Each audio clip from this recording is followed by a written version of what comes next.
ഇന്ന് നമ്മൾ ഉണ്ടാക്കിയിരിക്കുന്നത് നല്ല അടിപൊളിയായിട്ടുള്ളൊരു പെപ്പർ പ്രോൺസ് റോസ്റ്റാണ്. നല്ല ടേസ്റ്റാണ്. ചെറിയ കൊഞ്ചായാലും വലിയ കൊഞ്ചായാലും എല്ലാം ഇതുപോലൊക്കെ ഒന്ന് ഉണ്ടാക്കിയെടുത്തു കഴിഞ്ഞാൽ നല്ല സൂപ്പർ ടേസ്റ്റാണ്. അപ്പം നമുക്ക് ഈ ഒരു പെപ്പർ പ്രോൺസ് റോസ്റ്റ് എങ്ങനെ ഉണ്ടാക്കുന്നതെന്ന് നോക്കിയിട്ട് വരാം.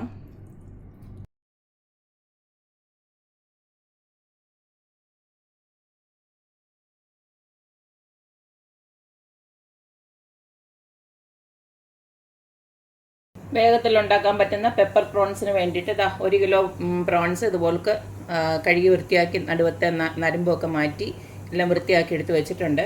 1 കിലോ എന്ന് പറയുമ്പോൾ നമ്മൾ ഇതൊക്കെ നുള്ളിയെടുത്ത് കഴിയുമ്പോൾ ഇത്രയേ ഉണ്ടാവുള്ളൂ.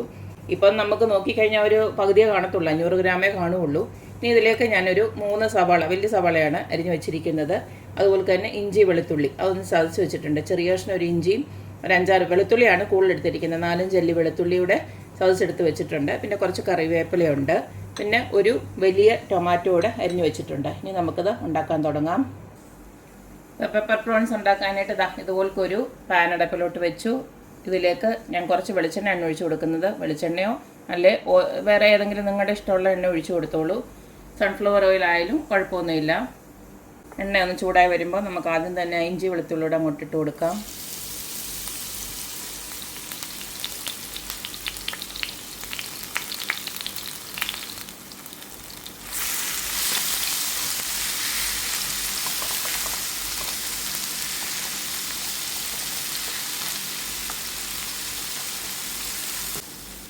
ഇഞ്ചി വെളുത്തുള്ളിയുടെ ഒരു പച്ചമണമൊക്കെ ഒന്ന് മാറി ചെറുതായിട്ടൊന്ന് മൂത്ത് വരുന്നുണ്ടേ നമുക്ക് ആ ഉള്ളി അരിഞ്ഞതും കറിവേപ്പിലയോടെ അങ്ങോട്ട് ഇട്ട് കൊടുക്കാം.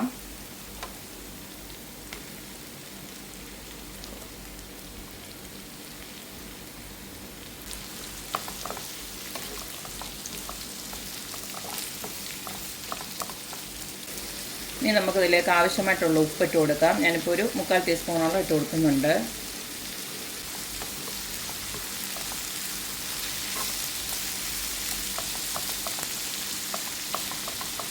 ഉള്ളിയൊക്കെ ഇതുപോലെ ഒന്ന് മൂത്ത് വരുന്നുണ്ടേ നമുക്ക് തീ നല്ലതായിട്ട് കുറച്ച് വെച്ചതിന് ശേഷം കുറച്ച് പൊടികൾ ഇട്ട് കൊടുക്കാറുണ്ട്. ആദ്യം തന്നെ കുറച്ച് മഞ്ഞൾപ്പൊടി ഇട്ട് കൊടുക്കുകയാണ്. ഒരു 1/4 ടീസ്പൂൺ മതി. പെപ്പർ റോസ്റ്റ് ആയതുകൊണ്ട് തന്നെ നമുക്ക് മെയിനായിട്ട് ഇട്ട് കൊടുക്കേണ്ടത് പെപ്പർ പൗഡറാണ്.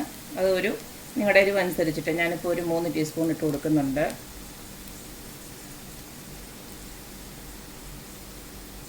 അടുത്തതിലേക്ക് നമുക്ക് കുറച്ച് ഗരം മസാല ഇട്ട് കൊടുക്കാം. അതൊരു 1/2 ടീസ്പൂൺ മതി.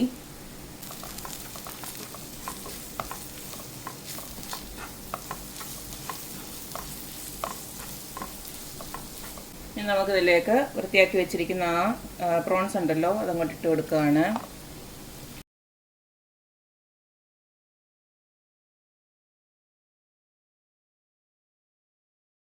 അവസാനമായിട്ട് നമ്മളിതിലേക്ക് നമ്മൾ അരിഞ്ഞു വെച്ചിരിക്കുന്ന തക്കാളിയോട് ഇട്ട് കൊടുക്കുകയാണ്.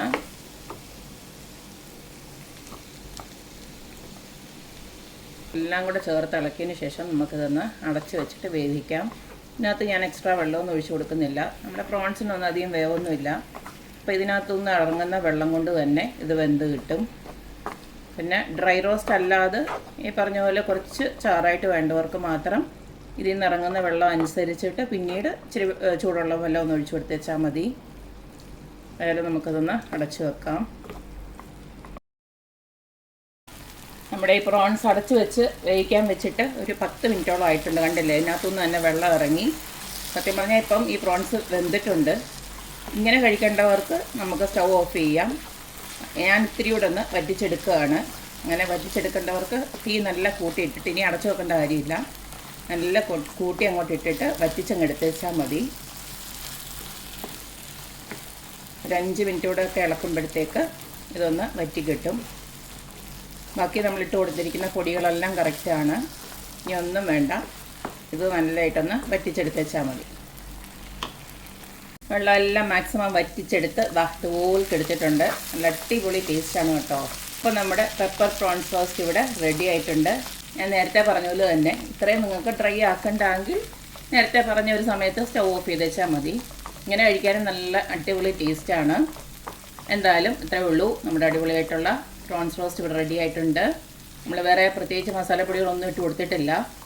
മല്ലിപ്പൊടി മുളക് പൊടി ഒന്നുമില്ല. നമ്മളാകെപ്പാടെ പെപ്പർ പൗഡറും അതുപോലെ തന്നെ ഇച്ചിരി ഗരം മസാലയും മാത്രമേ ഇട്ട് കൊടുത്തിട്ടുള്ളൂ, പിന്നെ മഞ്ഞൾപ്പൊടി. അപ്പോൾ നമ്മുടെ അടിപൊളിയായിട്ടുള്ള പെപ്പർ പ്രോൺസ് റോസ്റ്റ് ഇവിടെ റെഡി ആയിട്ടുണ്ട്. നല്ല ടേസ്റ്റാണ്. എന്തിൻ്റെയും കൂടെ നല്ലൊരു കോമ്പിനേഷൻ ആയിരിക്കും.